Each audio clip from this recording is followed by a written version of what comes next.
Welcome back mga kamaster. At ngayon ay nandito tayo sa dagat. Dito lang sa amin sa Cabinet.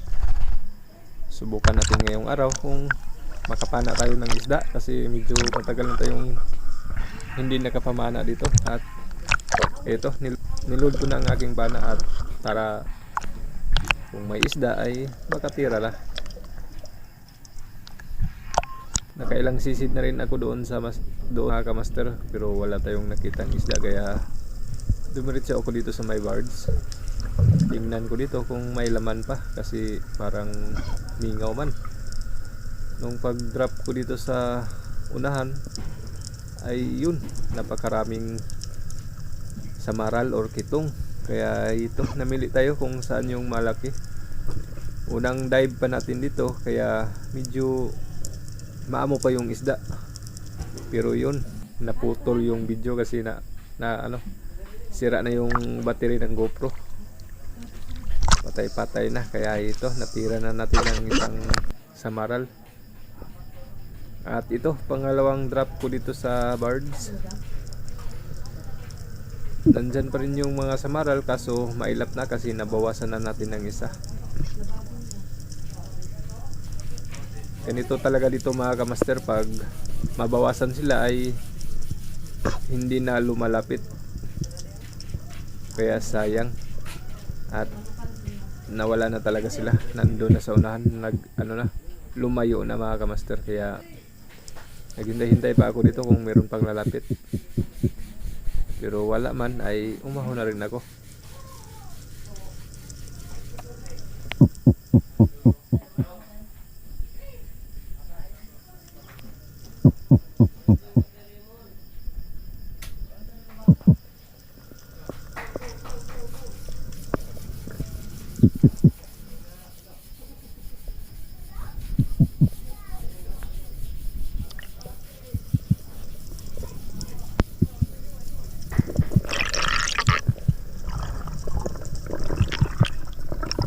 At sa pangatlong drop natin dito mga kamaster, ito nakatira naman tayo ng samaral.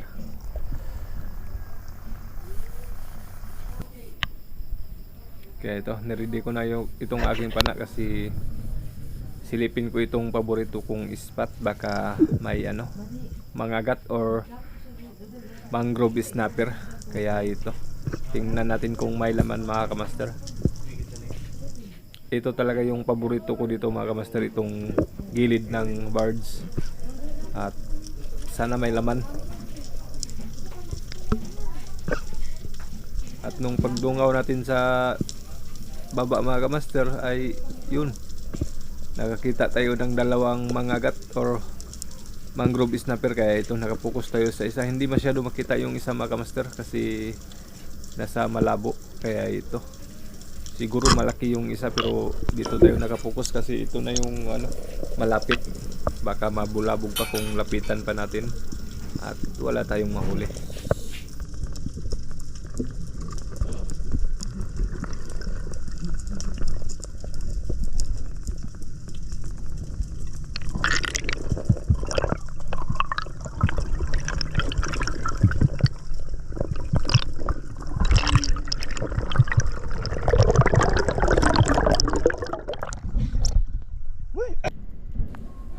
At ito na mga kamaster yung napana natin kanina.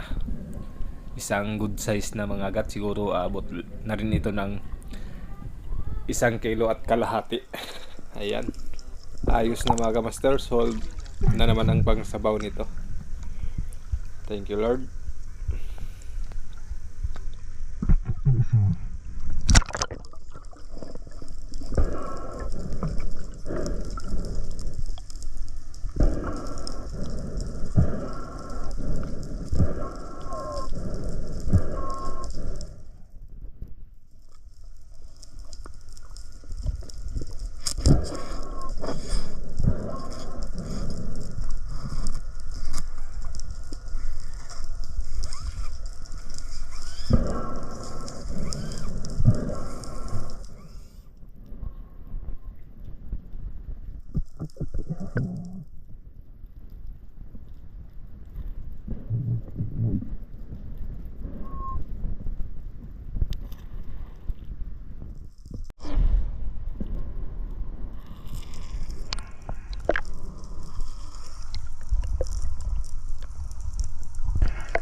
At dito mga kamaster ay binalikan ko yung kabilang side ng birds.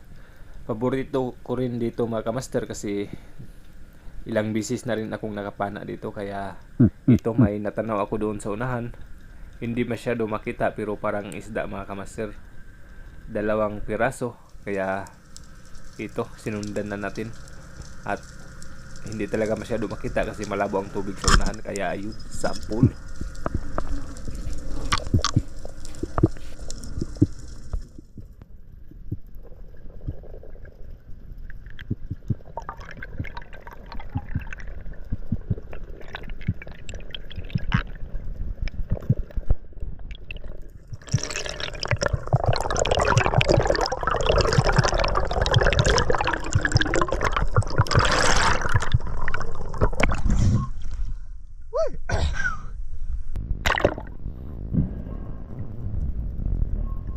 At ito na mga kamaster, pang-apat na isda na natira natin ngayong araw, kaya goods na kayo, swerte natin mga kamaster. At thank you Lord kasi biniyayaan tayo ng ganitong klaseng isda, kaya napakasarap nito mga kamaster sa tinula. Ayos. Isang ano pala ito mga kamaster, mangrove snapper or mangagat. Ayan. Mas malaki pa ito kaysa naunang napana natin, kaya swerte.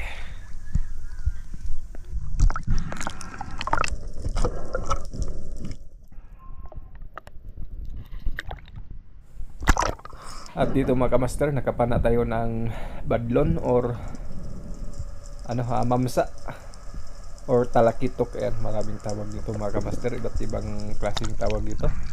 Ayan, lawayan. 2 to mga kamaster, kaso ayan nga, isa lang yung pana natin, kaya ito lang yung natira. Hindi ko pa na-on yung camera kasi yun na, nagluko yung battery, kaya ito sobrang lapit, kaya yun tumagos sa tali. Gitnang gitna mga kamaster yung tama natin. Grabe, jackpot, thank you Lord.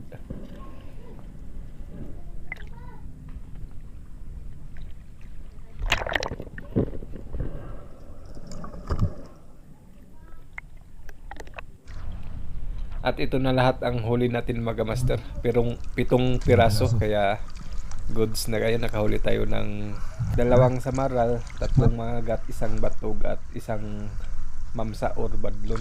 Ayos, goods na kayo mga master. What's up mga master? Gagawin lang natin. Grasyahan yun ta. Grasya, nga panalangin. Tapos na tayo nabigo. Ayan o. Paldo. 10. Ikaw man.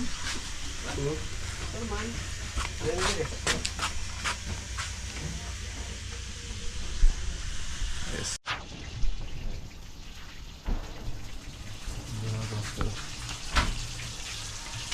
Isang piraso. Ang 3 mangagat, 1 badlon at 2 kitong.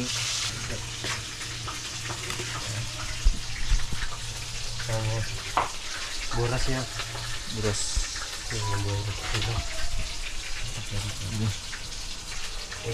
Hello. Okay. Thank you. Mardo, paldo.